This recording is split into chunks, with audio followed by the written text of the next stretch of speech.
Welcome to another fabulous episode of My Orgasmic Life. I am your hostess with the mostest. I'm your hostess with the mostest, Gaia Morrissette, and I am super, super excited to be here yet again. Hello. Okay, so we're going to talk about, a couple of weeks ago, actually a couple of housekeeping things because, it's been a while. First of all, I miss you guys and I love you guys. Second thing is today's episode is brought to you and sponsored by Tickle.life. And third, don't forget to tip your hostess, which is me, the mostess, by supporting my Patreon and becoming a patron of what I do in the world. And so you can support me by, giving me $5 a month up to, different bonuses, content. You get all sorts of really great ways of interacting with me if you become a Patreon. Okay, so let's talk about manipulation and control. So a couple weeks ago, I put a request out to my tribe saying, "Hey, what topics would you like me to talk about?" So somebody said, "I'd really love for you to talk about the subtle ways." Actually, what was the exact wording here? Hold on, let me get it. So this was the request. Recognizing the subtle signs of people trying to control you to manage their own anxiety. So we're going to drop into this place and this piece around why, as human beings, we are always in every interaction, there's a power exchange that's happening. And that power exchange can either be consensual power exchange or it can be non-consensual power exchange, where one person is kind of controlling the narrative and the other person is following. And so I like to look at the world from a power exchange space because, I'm the kinky goddess. I'm Empress Gaia. And I love BDSM. And, when you dive into the world of BDSM, you really start to see how much, the constructs of power exchange plays out in your everyday life. So this is the language that I use. So you understand why I'm talking or what I'm talking about. Okay. So let's talk about why do people consciously or unconsciously, let's talk about the unconscious part. Unconscious parts, when I say unconscious, means that the person does not have conscious awareness of what they're doing or why they're doing it or how they're doing it. Okay, so that's really, really important to understand. So we're going to talk about from an unconscious perspective.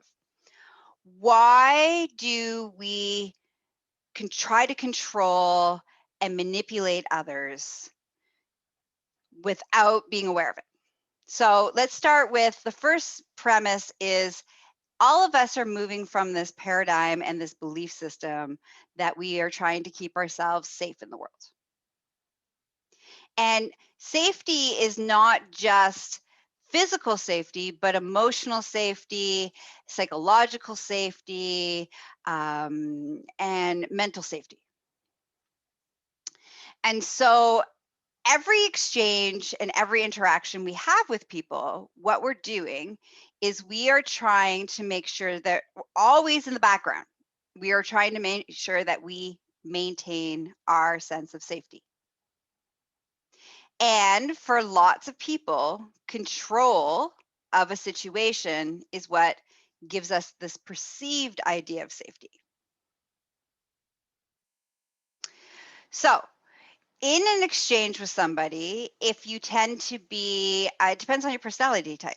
So if you tend to be more dominant, then might be overtly control, where you take lead, you ask questions, you direct the interaction with that person. if you are more of a passive person or submissive person, you may be trying to create safety within you using passive techniques of control. And in the psychology world, we like to call that passive aggressive behavior, where you might have a leading question or you might react in an emotional way to get the other person to react the way that you need them to. So it's it's more subtle.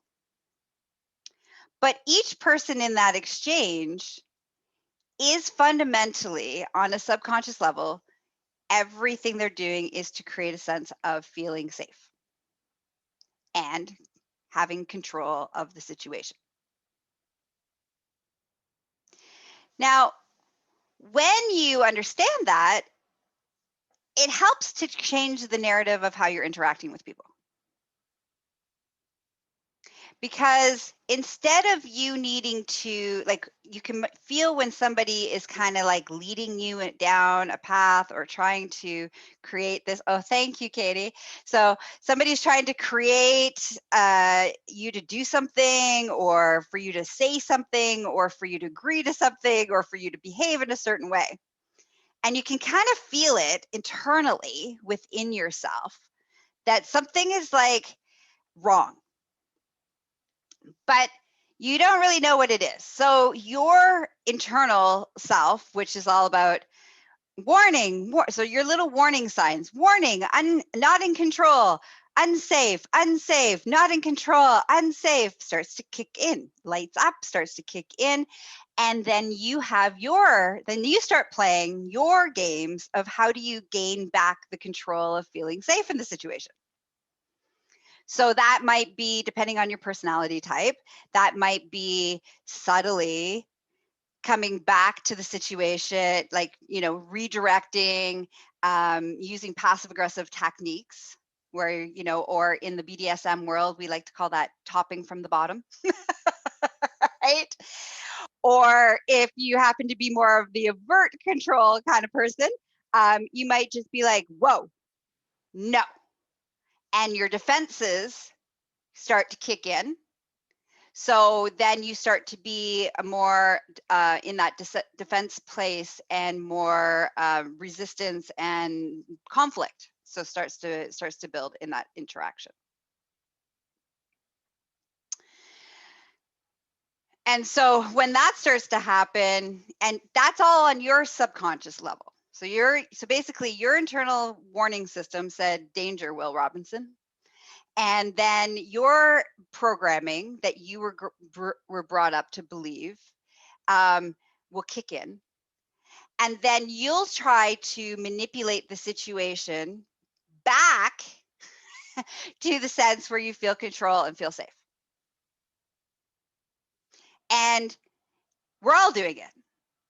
It's not right or wrong. It's just, it is what we do. And what happens is that a lot of dysfunction and a lot of miscommunication and a lot of resentment and a lot of anger and a lot of unpleasant interactions or ending up in unpleasant relationships or end up doing things that you don't really want to do and feeling angry and resentful afterwards.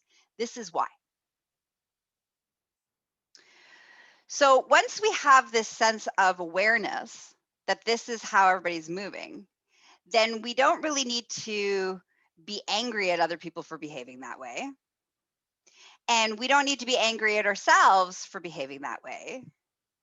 And we can come at it from a very self-accepting and, unconditional love space where we can just say, hey, so this is where then, this new construct that I've been working on that I'm going to be talking a lot about coming next in the future. In the near future, I'm going to be having lots of conversations about honesty and radical honesty. So I'm going to start to introduce it here, where you can just say to the person, hey, I'm curious about what it is you need right now from me to feel safe in this interaction. So you can either say, hey, I'm noticing you might not, I'm noticing that there's some, stuff here and I'm not really sure what it is. That's one way. Or you can just say, hey, what do you need right now in this exchange? Because you can, as soon as you notice it, you can say, hey, open up the dialogue. Hey, not even I notice. Hey, what do you need right now to feel safe in this interaction with me? And that gives the person an opportunity to move from the subconscious behavior action and the autopilot reactiveness to an opportunity for them to take a moment and to respond and ask for what they need. And then you can drop into that place and say, yeah, I can totally do that. Or actually, that doesn't work for me, but this works for me. How is that?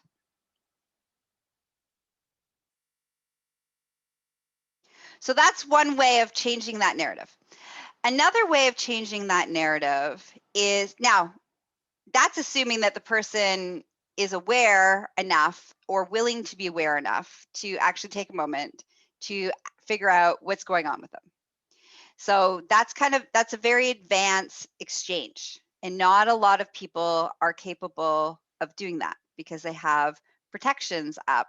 And even the idea of that you recognize that they aren't feeling safe may be enough to trigger them. And when a triggered person who's unaware, an unaware triggered person usually behaves in a couple of different ways. One is to retreat, or two is to attack. But the idea is that you don't get triggered because you know it's not about you. So you don't internalize whatever their choice is.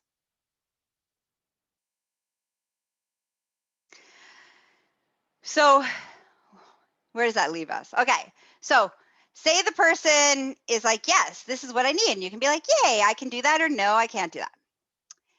Then if they don't lean into those places, you can then choose to stop interacting. You can say, okay, well, this isn't really working for me. I hope you have a lovely day. And you carry on in your merry way. Now, what happens when you start into your own automatic response system of you feel out of control and not feeling safe in a situation? Well, first of all, it's really important to start being observant of what are your behaviors. So here's an example of behaviors that would be kind of an indicator for me that I'm feeling out of control in a situation and I'm feeling unsafe in a situation. One, I use humor. If I start doing a lot of like deflecting with humor, then that's a good indicator something's going on internally that I'm not feeling safe in this situation or this exchange. All right, I'm hiding behind my laughter. Sarcasm is another one. If I start to become sarcastic, I'm hiding behind my sarcasm to deflect the situation, to control the narrative. Another indicator that I'm not feeling safe in a situation is I will feel like I need to micromanage what's happening. I'll need to create a plan. I'll need everybody else to be on board with that plan. These are kind of indicators that something is awry internally with me, that I'm not feeling safe in the situation. So those are some of the behaviors. Feeling wise, my heart rate starts to increase a little bit. What else happens? That's the big indicator, is my heart starts to race a little bit, and I have a harder time having word recall. That also will happen. And So those are my physical things. So what happens when I notice these things? So here's a great opportunity for me to course correct and to drop back into being present in the moment and not trying to control the situation and not trying to manipulate others around me to do what I need them to do so that I feel safe. So, and I have a really good relationship with my subconscious brain. So if any one of these behaviors or signs kick in, I immediately will take a deep breath in, exhale, which kind of gets me grounded back into the moment, into my body. I kind of do a quick scan in my brain and I'll ask myself, what's going on? I'll say, hey, why am I feeling unsafe in this situation and what do I need? And usually I'll get a quick answer, whether that's I need to ask for something in the exchange, I need to take a moment for myself, whatever it is I need, I usually get an answer. If I don't get an answer, what I might just need to do is just take some deep breaths, depending on the circumstances and the situation, who I'm interacting, when it's happening. And I might just need to get grounded and tell myself that I'm safe. I'm completely safe in this situation. And I will figure out what's going on later. So I might, because sometimes, like if I'm teaching or I'm facilitating or I'm with a client, like it's not appropriate for me to get what I need from that situation for other people because that's not the role that's happening. So I might just need to self-manage and self-regulate. But when I'm having exchanges with friends, lovers, family, these kinds of things, that's when I can drop into asking for a different interaction and give it, or even sometimes it's just making the statement, hey, I'm feeling really uncomfortable right now, so I'm gonna laugh because it diffuses the situation. If you feel like I'm kind of weird, that's because I'm feeling kind of off right now. Sometimes just being honest with other people sets it back on track. All right, anybody have any questions?